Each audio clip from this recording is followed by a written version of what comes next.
নমস্কার বন্ধুরা, আমি রূপম। আজ তোমাদের জন্য আরেকটা নতুন গল্প এনে চলে এসেছি। গল্পের নাম গ্রামের বটগাছের রহস্য। গল্পটা শুরু করছি, শুনতে থাকো। রাত তখন প্রায় দ্বিপ্রহর। চারপাশে নিস্তব্ধতা, মাঝে মাঝে ঝিঝি পোকার ডাক শোনা যাচ্ছে। গ্রাম বাংলা সেই পুরনো পথ দিয়ে হাঁটছিল তারাচাঁদ, মাথায় একটা মাটির কলসি নিয়ে। সে ফিরছিল পাশের গ্রাম থেকে। আকাশে পূর্ণিমার চাঁদ ঝলমল করছে, কিন্তু সেই আলোয় বটগাছের ছায়া যেন আরো ভয়ানক হয়ে উঠেছে। বটগাছটা গ্রামের ঠিক মাঝখানে, অনেক পুরনো। গ্রামের বয়স্করা বলতো ওই গাছের ডাল থেকে একসময় এক বধূ গলায় দড়ি দিয়ে আত্মহত্যা করেছিল। তারপর থেকেই রাতের বেলা কেউ গাছটার কাছে যাওয়ার সাহস করতো না। তারাচাঁদ অবশ্য এইসব কথা বিশ্বাস করতো না। সে ভাবলো সব বাজে কথা, ভূত বলে কিছু হয় নাকি। কিন্তু আজ যেন বাতাসে একটা অদ্ভুত গন্ধ। শিউলি ফুলের মিষ্টি গন্ধের সঙ্গে যেন কোথাও একটা পচা কিছু মিশে আছে।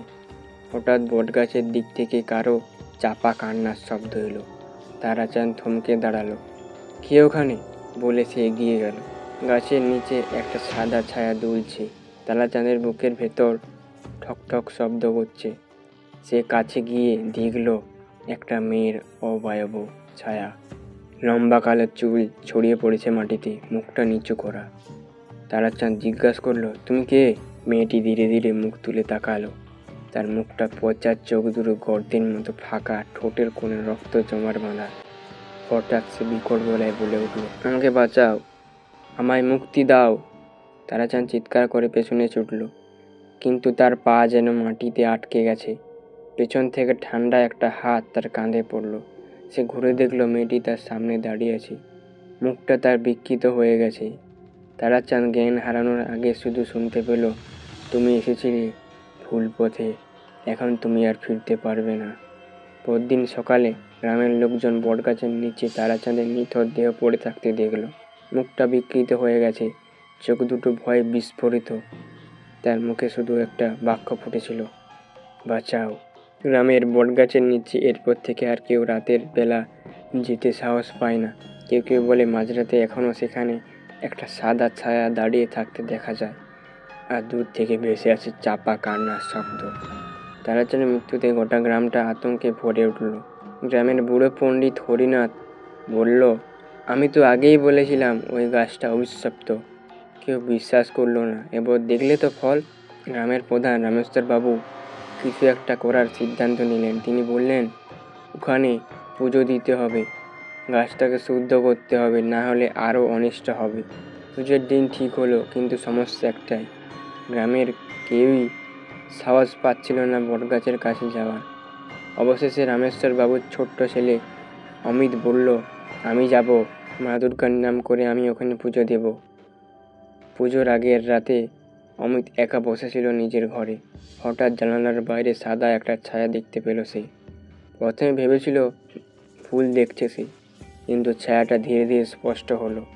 এক নারী, লম্বা কালো চুল, সাদা শাড়ি, মুখটা নিচু করা। তুমি কে? অমিত জিজ্ঞাসা করলো। মেয়েটি ধীরে ধীরে মুখ তুলল। তার মুখের চামড়া ক্ষতবিক্ষত, চোখ দুটো রক্তে ভরে গেছে। সে ফিসফিস করে বলল, আমাকে মুক্তি দাও, আমি মুক্তি চাই। অমিত জ্ঞান হারানোর আগে শুনতে পেল এক করুণ কান্নার শব্দ। সকালে যখন গ্রামের লোকজন অমিতকে অচেতন অবস্থায় তার ঘরের সামনে দেখতে পেল, তখন তার শরীর ঠান্ডা হয়ে গিয়েছিল। হরিনাথ তখন বলল, এমন চলতে থাকলে গ্রামে বিপদ আসবে, পূজা নয়, ও আত্মার সত্য জানতেই হবে। অমিত জ্ঞান ফিরে পেয়ে বলল, আমি ওর চোখের করুণ আরতি দেখেছি। সে চাইছে মুক্তি, কিন্তু কিসের জন্য, কেন সে অভিশপ্ত? হরিনাথ তখন গভীর গলায় বলল, অনেক বছর আগে এই বটগাছের নিচে এক বধূ আত্মহত্যা করেছিল। তার স্বামী তাকে বিশ্বাসঘাতক বলেছিল, কিন্তু সত্যটা হলো সে নিরপরাধ ছিল। তার আত্মা এই অন্যায়ের কারণে মুক্তি পাচ্ছে না। অমিত বলল, তাহলে সত্যটা উদ্ঘাটন করতে হবে। সেই রাতে অমিত, হরিনাথ আর কয়েকজন যুবক বটগাছের নিচে দাঁড়ালো। পূর্ণিমার আলোয় গাছের ছায়া দীর্ঘ হয়ে পড়ছিল। হঠাৎ বাতাস থেমে গেল। একটা শীতল অনুভূতি ছড়িয়ে পড়লো চারপাশে। গাছের ডাল থেকে একটা ছায়া নামলো।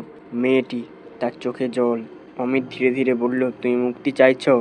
কিভাবে তোমাকে সাহায্য করতে পারি? মেয়েটি করুণ গলায় বলল, আমার স্বামীর অভিশাপ থেকে মুক্তি দাও। তার আত্মা এখনো এখানে ঘুরে বেড়ায়, ও আমাকে যেতে দিচ্ছে না। অমিত চমকে উঠল, তোমার স্বামী কোথায়? অমিতের কথার উত্তর দিতে না দিতেই হঠাৎ একটা গর্জন। গাছের পেছন থেকে একটা কালো ছায়া বেরিয়ে এলো। লাল চোখ, ক্ষতবিক্ষত শরীর। ছায়াটা বিকট গলায় বলল, তুমি ওকে মুক্তি দিলে আমি ধ্বংস হয়ে যাব। অমিত হাত জোর করে বলল, ভগবান, আজ এই পাপের অবসান ঘটান। একটা ঝড় উঠল, গাছের ডালগুলো দুলতে লাগলো, কালো ছায়াটা ধীরে ধীরে মিলিয়ে গেল। মেয়েটি তখন অমিতের দিকে তাকিয়ে হাসলো, তার চোখে শান্তি। ধন্যবাদ, মেয়েটি ফিসফিস করে বলল। তারপর সে ধীরে ধীরে বটগাছের ছায়ায় মিশে গেল। গ্রামের মানুষ এরপর থেকে বটগাছের নিচে আর কোনো কান্নার শব্দ শোনেনি। গাছটা তখনও দাঁড়িয়ে আছে, তবে তার ছায়া আর ভীতিকর নয়, বরং শান্তির বার্তা বয়ে আনে। অমিত একদিন বটগাছের নিচে দাঁড়িয়ে বলল, যদি কখনো আবার বিপদে পড়ো, আমি প্রস্তুত আছি। অমিত আর হরিনাথ শান্ত মনে বাড়ি ফিরল। বটগাছের নিচে আর কোনো ছায়া দেখা যাচ্ছিল না। বাতাসে এখন আর সেই পচা গন্ধ নেই, বরং শিউলি ফুলের মিষ্টি গন্ধ ছড়িয়ে আছে। গ্রামের মানুষজন আবার শান্তির নিঃশ্বাস ফেলল। রামেশ্বরবাবু বললেন, যা ঘটেছিল তা সত্যি অলৌকিক, তবে অমিত আর হরিনাথ না থাকলে এই অভিশাপ হয়তো কখনোই মুক্তি পেত না। অমিত হাসলো, ও মুক্তি পেয়েছে, এবার ও শান্তি পাবে। তারপর থেকে বটগাছটা আর ভয়ের প্রতীক রইল না, বরং গ্রামের ছেলেমেয়েরা সেখানে খেলতে শুরু করলো। পূর্ণিমার রাতে সেই বটগাছের নিচে বসে কেউ আর কান্নার শব্দ শোনেনি।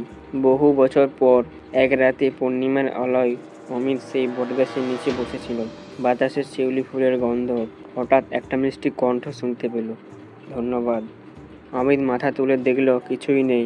সে হাসলো, মনে মনে বলল, শান্তিতে থেকো।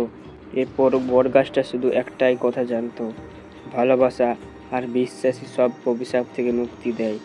তো বন্ধুরা, আজকের গল্পটা এই পর্যন্তই। গল্পটা কেমন লাগলো অবশ্যই কমেন্টে জানাবে। যদি ভালো লাগে অবশ্যই ভিডিওটা একটা লাইক করবে, আর এরকম নতুন নতুন আরও গল্প শোনার জন্য চ্যানেলটা সাবস্ক্রাইব করে রাখবে। কাল সন্ধ্যে ঠিক 7টার সময় আরও একটা নতুন গল্পের সাথে দেখা হচ্ছে। ধন্যবাদ।